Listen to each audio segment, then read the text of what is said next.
Saudara-saudara yang dikasihi Tuhan, selamat pagi dan salam sehat bagi kita semua. Sebelum kita memulai kegiatan kita pada pagi hari ini, saya mengajak kita untuk mengawali dengan membaca dan merenungkan firman Tuhan dari pertama Raja-Raja pasal 8 ayat 54 sampai 61. Namun sebelum itu mari kita berdoa. Ya Tuhan Allah Bapa kami yang ada di sorga, Engkau Tuhan yang kami sapa Bapa oleh karena anak-Mu Yesus Kristus. Kepadamu pada pagi hari ini kami datang bersyukur untuk segala kehidupan dan sukacita yang Tuhan karuniakan bagi kami di pagi hari ini. Biarlah dengan kesemuanya ini selalu memampukan kami untuk terus mengandalkan dan mempercayakan hidup kami kepadamu. Terkhusus ketika kami mendengarkan firman-Mu Tuhan, biarlah Roh Kudus Tuhan yang bekerja, supaya kami selalu taat dan setia, mengikuti segala yang Engkau perintahkan melalui firman-Mu ini. Kiranya Tuhan juga selalu mengampuni segala dosa dan pelanggaran kami, supaya kami selalu layak ada di hadapan-Mu. Berfirmanlah kepada kami, sebab sesungguhnya kami sudah siap untuk mendengarkan firman-Mu. Di dalam nama Tuhan kami Yesus Kristus firman yang hidup, kami berdoa kepada Bapa di sorga. Amin. Pertama Raja-Raja pasal 8 ayat 54 sampai 61 firman Tuhan. Ketika Salomo selesai memanjatkan segala doa dan permohonan itu kepada Tuhan, bangkitlah ia dari depan mezbah itu setelah berlutut dengan menadahkan tangannya ke langit. Maka berdirilah ia dan memberkati segenap jemaah Israel dengan suara nyaring katanya, Terpujilah Tuhan yang memberikan tempat perhentian kepada umatnya Israel, tepat seperti yang difirmankannya, dari segala yang baik yang telah dijanjikannya dengan perantaraan Musa hambanya, tidak ada satupun yang tidak dipenuhi. Kiranya Tuhan Allah kita menyertai kita, sebagaimana Ia telah menyertai nenek moyang kita. Janganlah Ia meninggalkan kita, dan janganlah Ia membuangkan kita. Tetapi hendaklah dicondongkannya hati kita kepadanya, untuk hidup menurut segala jalan yang ditunjukkannya, dan untuk tetap mengikuti segala perintahnya dan ketetapannya dan peraturannya yang telah diperintahkannya kepada nenek moyang kita.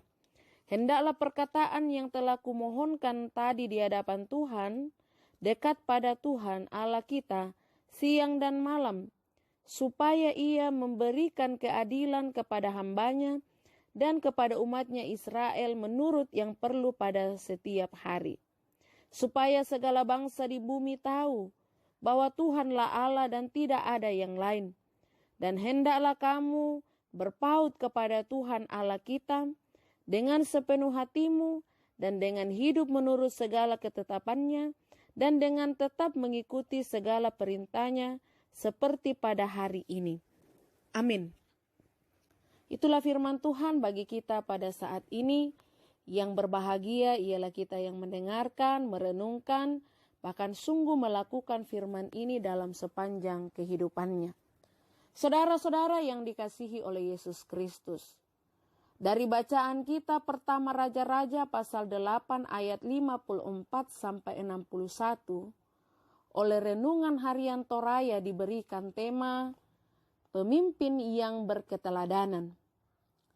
Seorang pemimpin tidak hanya bertindak mengarahkan anggotanya kepada tujuan yang ingin dicapai, tetapi seorang pemimpin diharapkan mampu menjadi teladan, terutama dalam hal bagaimana membangun relasi dengan Tuhan.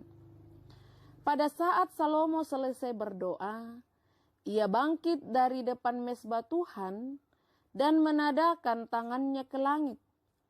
Dia berdiri dan memberkati orang Israel dengan suara nyaring.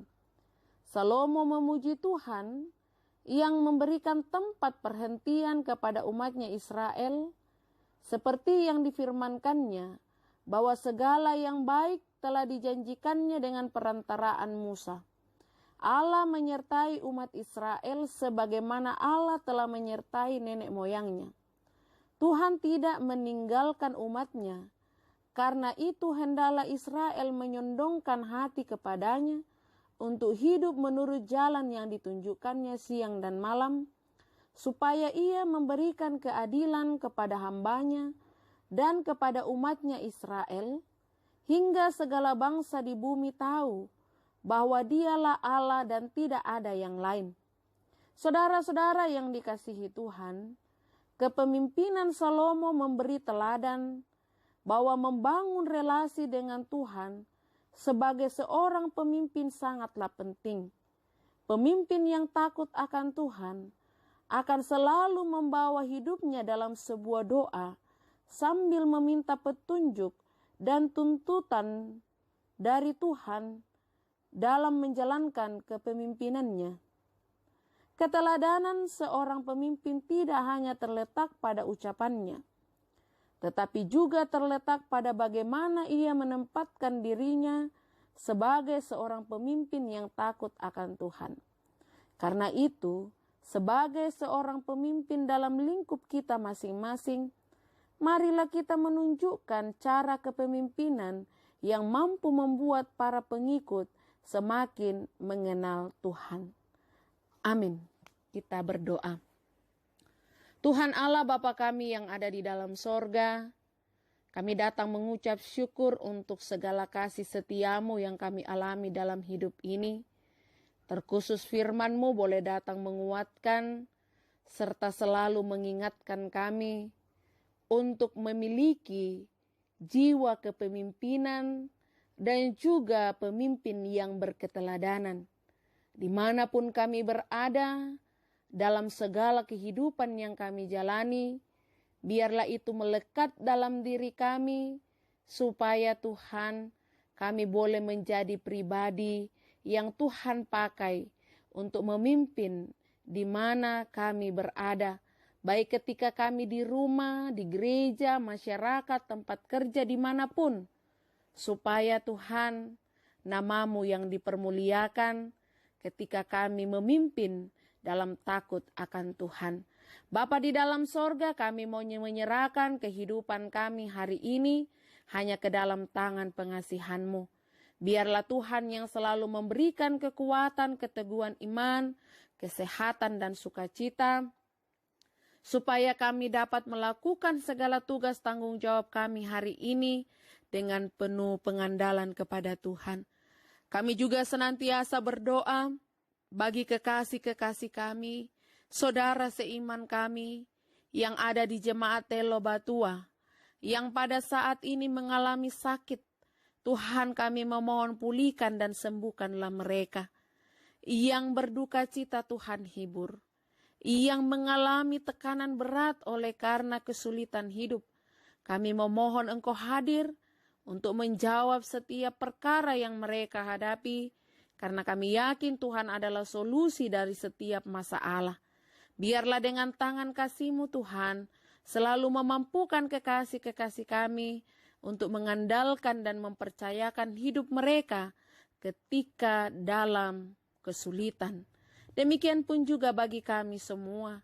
Biarlah Tuhan tetap pimpin sertai, baik suami, istri, anak-anak kami, orang tua kami. Biarlah selalu berada di dalam perlindungan Tuhan. Kami juga tetap berdoa bagi bangsa dan negara kami yang sementara menghadapi pandemi COVID-19 ini. Mohon kiranya Tuhan, Engkau tetap memberikan hikmat dan kebijaksanaan bagi siapapun yang Tuhan berikan tanggung jawab untuk menangani dan menyelesaikan pandemi ini.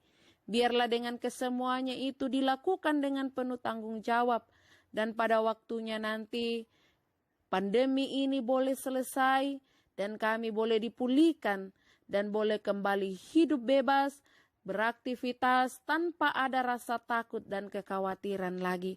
Tuhan Allah Bapa di sorga, inilah yang menjadi harapan dan kerinduan kami. Biarlah semua itu kami taruh dan kami letakkan hanya di dalam kuasa dan kehendak-Mu. Di dalam nama Tuhan kami Yesus Kristus, Tuhan dan Juru Selamat kami yang hidup. Amin.